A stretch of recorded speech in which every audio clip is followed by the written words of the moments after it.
Today on Irrational Public Radio. The first successful neck transplant has left both the patient and neck donor dead, but they did switch necks. Starting soon, the sale of refurbished online karate robes will incur an additional 24% tax. We'll tell you how to figure out 24% of something. Actor Sunny Rangarajan has assaulted a polar bear. The polar bear is suing Rangarajan, and I have to go to the bathroom. New evidence suggests that a wild gypsy curse, not foot poisoning, was responsible for the death of Evan Freiberg. And will martini glasses full of snake venom be banned from government-run cigar bars? We talked to a congressional page who has no opinion on the subject. For IPR, I'm Kitten Fishperson. And I'm Dank Grange Fjord, Tree Sandwich Asteroid Mumford Piccolo, Ham Johnson Exploratory.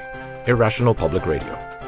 Corporate underwriting for IPR provided by Sigmund's Angel Whisper Spider Poison, a potent arachnotoxin designed exclusively for the mentally deranged. When the angels whisper for you to kill spiders, it's time for Sigmund's Angel Whisper Spider Poison, now in long range, and Grape. Corrective Thigh Surgery Centers of Dublin. Are your thighs incorrect? Are you in Dublin? Can you get to Dublin? What's your budget? And The Snake Experience, a traveling school bus filled to the brim with snakes. During the month of February, children with asthma receive free involuntary admission and souvenir orange soda. No ice.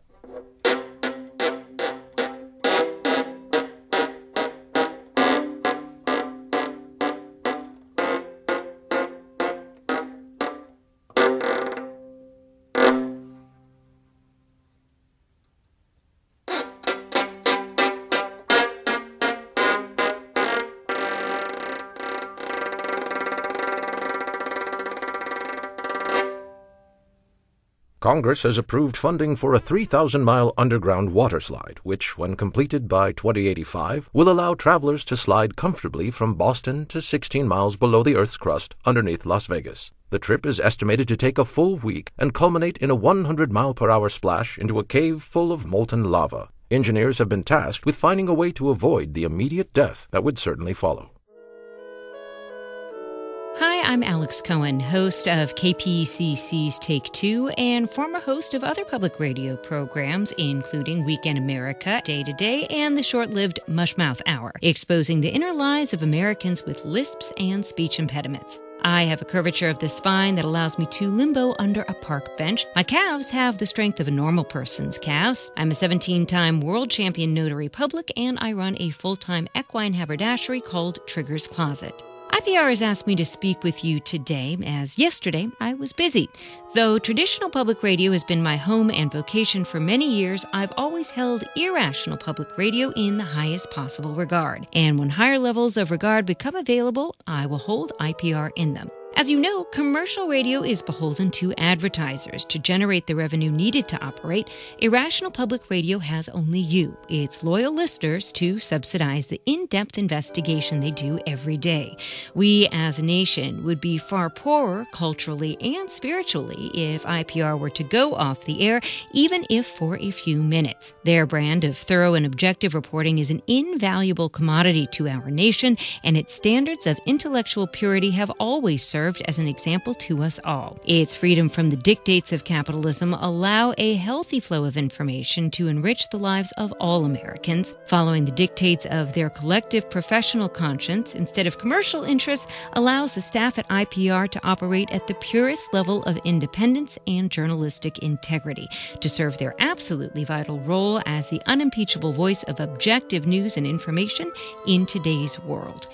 This week, that unimpeachable integrity is brought to you by the Klimblark Foundation, dedicated to news that improves the lives of very specific but unnamed segments of the population to the violent exclusion of all others.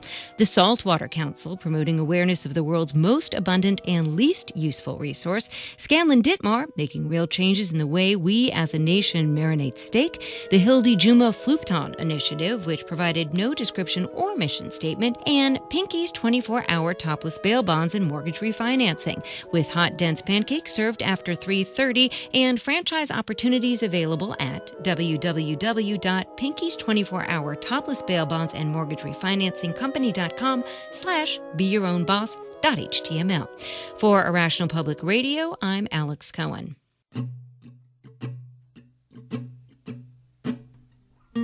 Starting this fall on Irrational Public Radio, we all know our neighbors, our coworkers, the kid who makes our bagel sandwich. But what about that guy who yells at birds? the woman responsible for smearing garbage in your child's hair. American Mavericks reveals the stories of people who've taken the road less traveled. So, you're like a stabber, like you literally stab people. I have, yes. Like, I'm just trying to understand, because, you see people on TV stabbing people, but it's pretend. But you do it for real. Is that okay to say? No, that's... Sorry. I mean, I don't want to be that girl who's all like, oh, you shouldn't stab people, but you shouldn't, right? Is that... Oh. Yeah, that's totally legit. I've killed, over... 16 people, but one of those that I actually stabbed actually fell off a bridge, and that's what actually killed him. So I don't. Oh, right. So it's right. Yeah. It's like, yeah. Do you count that? Exactly. So wait. Do you have a special stabbing knife? No. Yeah, a lot of people. Just whatever's around and sturdy. Right. I was gonna say, because otherwise, then they see you coming with your big bloody stabbing knife, and they're just like, look out! It's that stabbing guy. And you're more than that, I'm sure. Thank you. Yes, I look. Have I stabbed people? Yes, I have to own that, because it's a choice that I made a bunch of times. But I'm sick of being just the guy who stabbed a whole bunch of people. I also, I run a knife sharpening business. I collect other people's blood. I make my own barbecue sauce. There's a lot to me if you get to know me. I'm sure that's true. I wish more people would take the time. Well, a lot of them end up stabbed. Oh, I'm sorry. You sound very brave. Thank you. American Mavericks, Wednesdays at 4 and again at 4.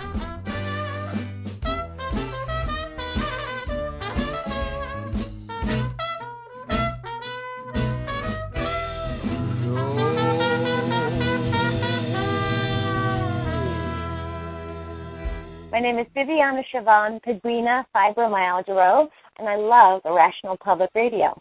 I listen every day, and I want to do my part, but I just don't have the funds. I can't work due to my body's inability to produce chi, so I donate the two things I can, my food waste and my gray water.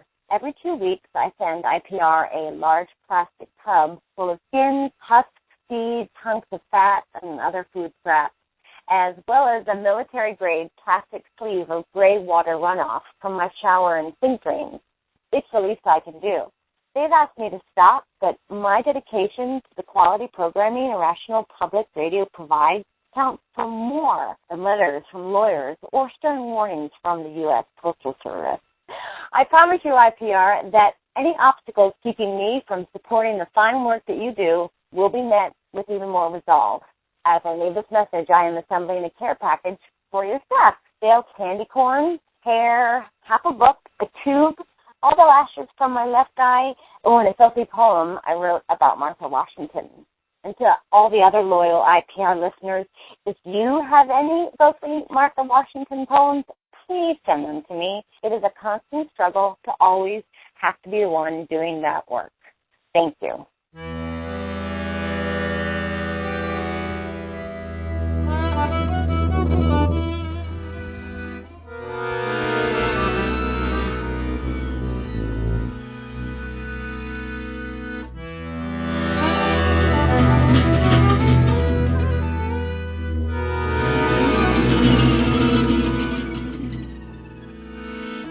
This is Germaine Particle. We here at Irrational Public Radio would like to issue an apology for the long delay between episodes. We know you count on IPR to sustain yourself in this overwhelming modern life. We feel we must explain our absence.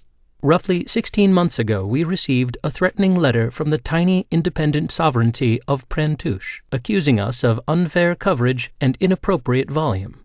The letter promised retribution, and though the writing was smudged at this point in the letter, it seemed that the retribution would come in the form of either litigation, lion bats, or light beer. We stood by our journalistic choices and soon received a cease and desist letter from the General Counsel of Prentouche, threatening to sue if we did not comply. Armed with our own team of attorneys, we pressed on. Within a week, the lion bats arrived. An unknowing intern signed for the 12 large crates, from which spewed many lumbering, blind, winged creatures with manes that roared and leaped about the offices, wildly flapping their ineffectual, papery wings and disrupting workflow. Undeterred, we resumed the vital work we do each day. Then came the light beer.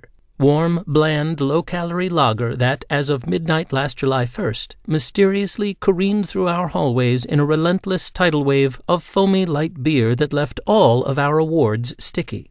Optimistic that we'd weathered all 3 barely decipherable threats, we dropped our guard, and that's when the legumes arrived. We did not order them, but we were expected to pay for them upon delivery, and there were many boxes. Listlessness followed. Then little goats, licorice belts, a leather boat, and lazy Boy Scouts who sat in all of our chairs and refused to tie knots. Many months and hundreds of thousands of dollars worth of cleaning services later, we have our studios back. The sovereignty of Prantouche ran out of money, and so until they rebuild, we are free to pick up where we left off and provide you with the award-winning coverage you so desperately need for your personal well-being. We commend ourselves for our steadfast commitment and thank you for your patience, which we assume you exhibited valiantly.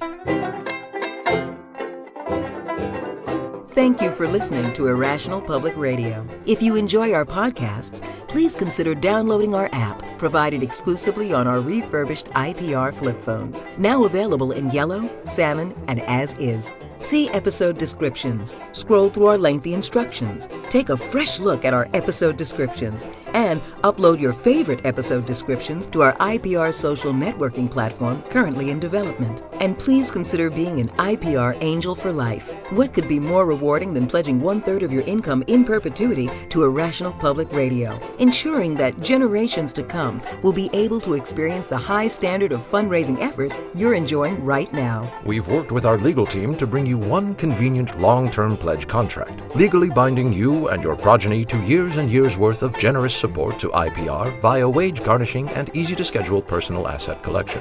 And wouldn't you look sharp in an IPR all-weather sweater vest? As soon as these become available, we'll let you know. From all of us here at Irrational Public Radio, goodbye.